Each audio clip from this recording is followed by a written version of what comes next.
Hello दोस्तों, जय श्री राम। हाजिर हैं एक नई व्रत कथा लेकर के, देवशयनी व्रत कथा, जो कि बहुत ही महत्वपूर्ण मानी जाती है। जी हाँ, आज ही है देवशयनी एकादशी। अगर आप भी सनातन धर्म की जानकारी और व्रत कथाओं में इंटरेस्ट रखते हैं तो आप हमारे चैनल को सब्सक्राइब कीजिए। चलिए देर न करते हैं, शुरू करते हैं। जय श्री राम। आषाढ़ महीने की शुक्ल पक्ष की एकादशी तिथि को भगवान विष्णु 4 महीने के लिए निद्रा में चले जाते हैं। इसीलिए इस एकादशी को देवशयनी एकादशी कहा जाता है। इस बार देवशयनी एकादशी 17 जुलाई बुधवार को मनाई जाएगी, अर्थात आज।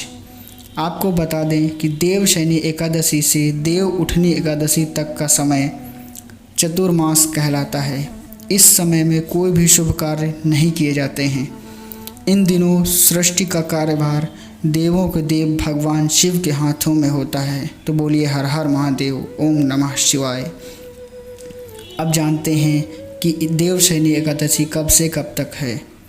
तो इस बार की जो देवशयनी एकादशी थी वो 16 जुलाई शाम 8:33 से प्रारंभ हो रही थी, अर्थात कल शाम को 8:33 से थी, जो कि 17 जुलाई शाम 9:02 पर समाप्त होगी, अर्थात आज 9:02 पे समाप्त हो जाएगी। अतः उदय तिथि के अनुसार 17 जुलाई को देवशयनी एकादशी व्रत रखा जाएगा, अर्थात आज। अब जानते हैं देवशयनी एकादशी की व्रत कथा। पौराणिक कथाओं के अनुसार मानधाता नाम का एक सूर्यवंशी राजा था।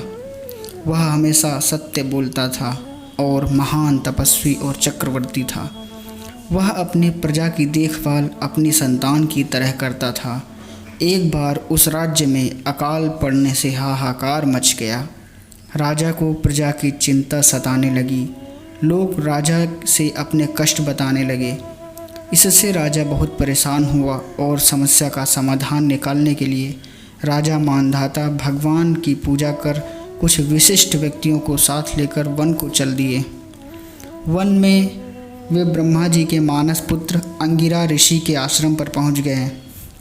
वहां राजा ने अंगिरा ऋषि से कहा कि मेरे राज्य में 3 वर्ष से वर्षा नहीं हो रही है, इससे अकाल पड़ गया है और प्रजा कष्ट भोग रही है।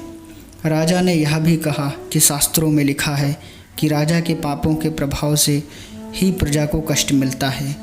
राजा ने कहा कि मैं तो धर्मानुसार राज्य करता हूँ, फिर यह अकाल कैसे पड़ गया? आप कृपा कर मेरी इस समस्या का समाधान करिए। इसी पर ऋषि अंगिर बोले, इस युग में केवल ब्राह्मणों को ही तप करने, वेद पढ़ने का अधिकार है, लेकिन राजा आपके राज्य में एक शूद्र तप कर रहा है। इसी दोष के कारण आपके राज्य में वर्षा नहीं हो रही है। अगर आप प्रजा का कल्याण चाहते हैं तो शीघ्र ही उस शूद्र का वध करवा दें। राजा मानधाता ने कहा कि किसी निर्दोष मनुष्य की हत्या करना मेरे नियमों के विरुद्ध है। आप और कोई दूसरा उपाय बताएं। ऋषि ने राजा से आषाढ़ माह के शुक्ल पक्ष की देवशयनी नाम की एकादशी का विधान पूर्वक व्रत करने को कहा। वे बोले, इस व्रत के प्रभाव से तुम्हारे राज्य में बारिश होगी और प्रजा भी पहले की तरह सुखी जीवन यापन कर पाएगी। राजा ने देवशयनी एकादशी का व्रत पूजन का नियम अनुसार पालन किया, जिससे प्रताप से राज्य में फिर से खुशहाली लौट आई। कहते हैं मोक्ष की इच्छा रखने वालों मनुष्यों को इस एकादशी का व्रत करना चाहिए। तो दोस्तों, कैसी लगी ये देवशयनी एकादशी व्रत कथा, जो कि बहुत ही छोटी थी बट बहुत ही महत्वपूर्ण थी। उम्मीद है ये कथा आपको पसंद आई होगी। अगर वीडियो पसंद आई तो वीडियो को लाइक कीजिए, चैनल को सब्सक्राइब कीजिए और शेयर कर दीजिए यह वीडियो अपने सभी सनातनी भाई बहनों तक, ताकि सभी देवशयनी एकादशी की व्रत कथा सुन सकें।